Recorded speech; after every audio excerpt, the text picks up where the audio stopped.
वेद हिंदू धर्म के प्राचीनतम और पवित्र ग्रंथ माने जाते हैं। वेदों को समझना इतना आसान नहीं है, इसीलिए वेदों को कई विभागों में बांटा गया और बाद में इसे समाज के कल्याण के लिए लिखा गया, जिससे मानव जाति इसे आसानी से समझ सके। ऐसे में हमारे मन में कई सवाल उठते हैं कि तो फिर वेदों की उत्पत्ति कैसे हुई? वेद कितने हैं? वेद का अर्थ क्या है? वेदों को किसने लिखा?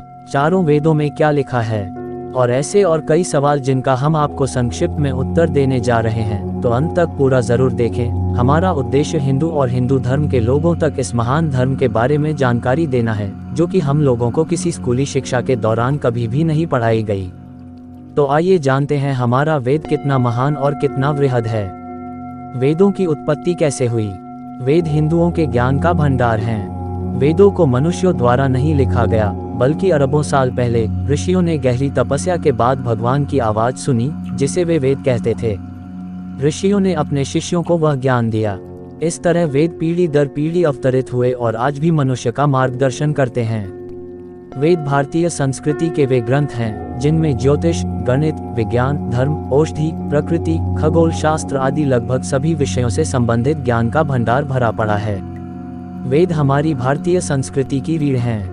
इनमें अनिष्ट से संबंधित उपाय तथा जो इच्छा हो उसके अनुसार उसे प्राप्त करने के उपाय संग्रहित हैं। चारों वेद कौन कौन से हैं? वेद हमें एक आध्यात्मिक जीवन जीने के लिए कहते हैं जो शांति, अहिंसा और दूसरों की मदद से भरा हो। वेदों को 4 प्रकारों में विभाजित किया गया है: ऋग्वेद, यजुर्वेद, सामवेद और अथर्ववेद। वैदिक ज्ञान स्मृतियों, उपनिषदों और पुराणों में भी बताया हुआ है। आज के इस वीडियो में हम आप लोगों तक इतनी ही जानकारी देंगे ताकि थोड़ा थोड़ा करके आप लोग इंटरेस्ट के साथ समझ पाए। हम इसे रोज एपिसोड्स में आप लोगों तक पहुंचाने की कोशिश करेंगे। अगर आपको ये जानकारी अच्छी लग रही हो तो कमेंट में सनातन धर्म की जय अवश्य लिखें, जिससे हमारा मनोबल और भी दृढ़ होगा। साथ ही इसे शेयर और सब्सक्राइब भी कर दें।